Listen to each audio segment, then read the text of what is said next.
वृंदावन की वो रहस्यमयी होली, 500 साल पुराना रहस्य। क्या आप जानते हैं कि वृंदावन में एक ऐसी जगह है जहां होली के दिन कुछ अद्भुत और अलौकिक घटनाएं होती हैं। एक ऐसा स्थान जहां होली सिर्फ रंगों की नहीं बल्कि अदृश्य शक्तियों की भी मानी जाती है। क्या यह कोई प्राचीन चमत्कार है या फिर किसी गुप्त शक्ति का प्रभाव?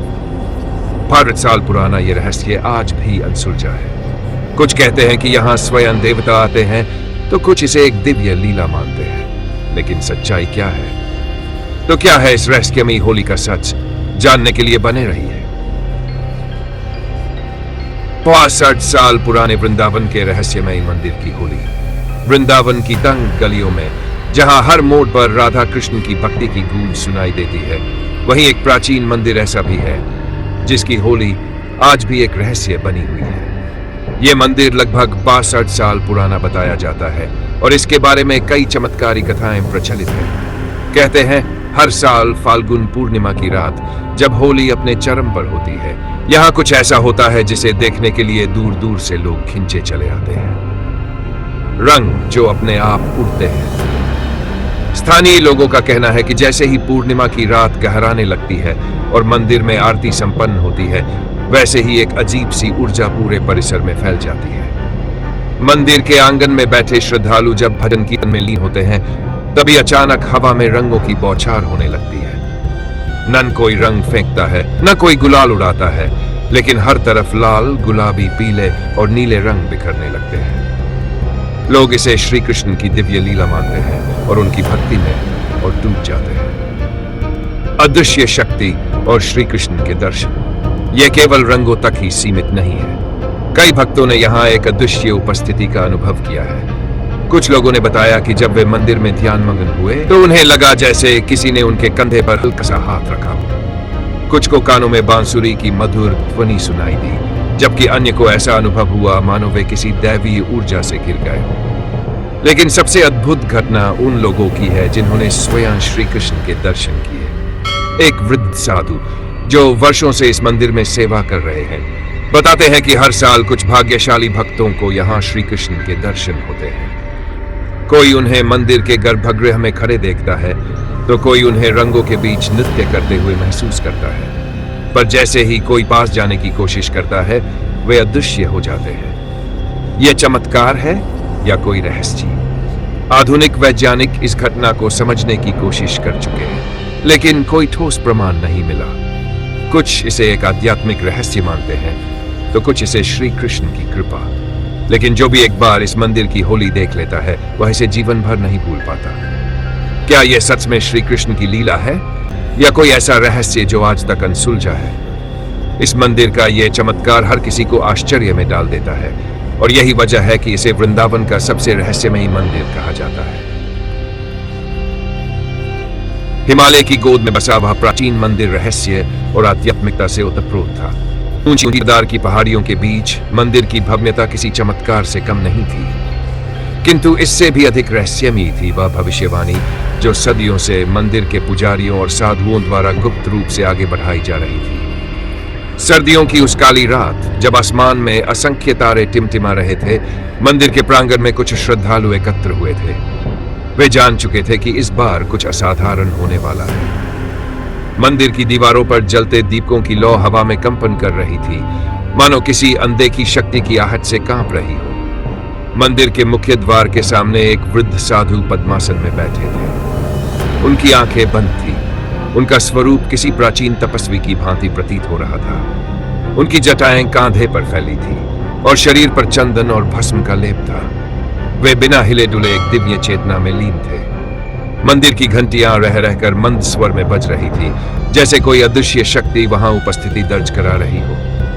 अचानक साधु की आंखें धीरे धीरे खुली। उनके नेत्रों में एक अद्भुत तेज था। उनकी दृष्टि मंदिर के प्रांगण में खड़े श्रद्धालुओं पर पड़ी और उन्होंने गंभीर स्वर में कहा, यह वह समय है जिसका उल्लेख पुरानी शास्त्रों में किया गया है। इस बार कुछ विशेष होगा, लेकिन केवल सच्चे भक्त ही इसे देख पाएंगे। उनके इन शब्दों ने वहां खड़े लोगों के मन में हलचल मचा दी। कुछ ने भय से एक दूसरे की ओर देखा तो कुछ के चेहरे पर जिज्ञासा थी। भीड़ में खड़ा एक युवक जो पहली बार इस मंदिर में आया था, आगे बढ़कर बोला, गुरुदेव, ऐसा क्या होने वाला है? साधु मुस्कुराए और बोले, हर 62 वर्षों में यह मंदिर एक दिव्य घटना का साक्षी बनता है। जब चंद्रमा अपनी पूर्ण आभा में होगा और नक्षत्र एक विशेष संयोग में आएंगे, तभी देवताओं की उपस्थिति यहाँ अनुभव होगी। लेकिन यह केवल उन्हीं को दिखेगा जिनके मन में सच्ची श्रद्धा होगी। हम, एक वृद्ध ने चिंतित स्वर में पूछा। साधु ने धीरे से अपने हाथों को उठाया और मंदिर की ओर इशारा किया। संकेत मिलेंगे, लेकिन उन्हें पहचानने के लिए तुम्हें अपनी श्रद्धा की परीक्षा देनी होगी। जब मंदिर के द्वार से दिव्य प्रकाश फूटेगा और बिना किसी मानव स्पर्श के घंटे अपने आप बजने लगेंगे, तब समझ लेना कि क्षण निकट है। पर याद रखना, यह अवसर केवल उन्हीं को मिलेगा जिनका हृदय शुद्ध और मन निडर होगा। भीड़ में सन्नाटा छा गया। क्या वे इस अनुभव के योग्य थे? क्या यह सिर्फ एक कथा थी जो पीढ़ियों से चली आ रही थी, या सच में कोई अदृश्य शक्ति इस स्थान पर थी? अचानक मंदिर के भीतर से एक हल्की अडानी ध्वनि सुनाई दी। हवा का प्रवाह तेज हो गया और दीपकों की लौ एकाएक ऊपर की ओर बढ़ने लगी। मंदिर की घंटियां स्वतः ही झनझनाने लगी। श्रद्धालु भय और आश्चर्य से एक दूसरे को देखने लगे। साधु ने अपनी आंखें मूंद ली और कहा, क्षण आ पहुंचा है। अब यह देखना होगा कि कौन इस दिव्य अनुभव को प्राप्त करने योग्य है। मंदिर के गर्भगृह से एक हल्की स्वर्णिम रोशनी फूट रही थी, जो धीरे धीरे तीव्र होती जा रही थी। अब यह स्पष्ट था, कोई अदृश्य शक्ति वहां थी। लेकिन क्या यह सचमुच देवताओं की उपस्थिति थी या कुछ और? रहस्य गहराता जा रहा था। रहस्यमय मंदिर और होली की रात। गांव में होली की तैयारियां जोरों पर थी। चारों तरफ रंगों की हलचल थी, ढोल नगारों की गूंज थी, लेकिन रमेश के मन में कोई और ही हलचल चल रही थी। वह गांव के सबसे पुराने और रहस्यमय मंदिर के पास खड़ा था। वही मंदिर जिसके बारे में पीढ़ियों से तरह तरह की कहानियां सुनाई जाती थी। यह मंदिर रात में जीवंत हो उठता है। आधी रात को इसके द्वार अपने आप खुल जाते हैं। यहां देवताओं की छाया देखी गई है। कोई इसे आस्था से जोड़ता तो कोई इसे महज अंधविश्वास मानता, लेकिन सच्चाई क्या थी यह कोई नहीं जानता था। रमेश ने ठान लिया था, वह आज इस रहस्य से पर्दा उठाकर ही रहेगा। अगले दिन होली थी और जब पूरा गांव रंगों और उल्लास में डूबा होगा, तब वह एक ऐसे रहस्य का साक्षी बनने जा रहा था जिसे अब तक किसी ने पूरी तरह समझा नहीं था। रात का पहला पहर, जैसे ही सूर्य अस्त हुआ, अंधेरा धीरे धीरे चारों ओर छाने लगा। गांव के लोग अपने अपने घरों में लौट गए, लेकिन रमेश मंदिर के पास ही रुक गया। उसने अपने साथ एक टॉर्च, पानी की बोतल और कुछ खाने का सामान रखा था। हालांकि उसे डर तो लग रहा था, लेकिन उसकी जिज्ञासा डर से कहीं ज्यादा थी। रात के 10 बज चुके थे। मंदिर के चारों ओर घना सन्नाटा था। केवल दूर से आती उल्लुओं की आवाज और पास बहती नदी की कलकल सुनाई दे रही थी। हवा भी अजीब तरीके से बह रही थी, जैसे कुछ फुसफुसा रही हो। रमेश ने अपनी घड़ी देखी, 11 बजने को थे। सब कुछ सामान्य लग रहा था। रात का दूसरा पहर कुछ अजीब होने लगा। रात के ठीक 11 पर अचानक मंदिर के आसपास की हवा ठंडी हो गई। रमेश को लगा जैसे कोई उसके पास से होकर गुजरा हो, लेकिन वहां कोई नहीं था। उसने टॉर्च चलाकर चारों तरफ देखा, सब कुछ शांत था। फिर मंदिर के दरवाजे की ओर उसका ध्यान गया और हल्का सा कांप रहा। पहले तो उसने सोचा कि यह हवा की वजह से हो रहा होगा, लेकिन वहां बहने वाली हवा इतनी तेज नहीं थी कि भारी पत्थर के दरवाजों को हिला सके।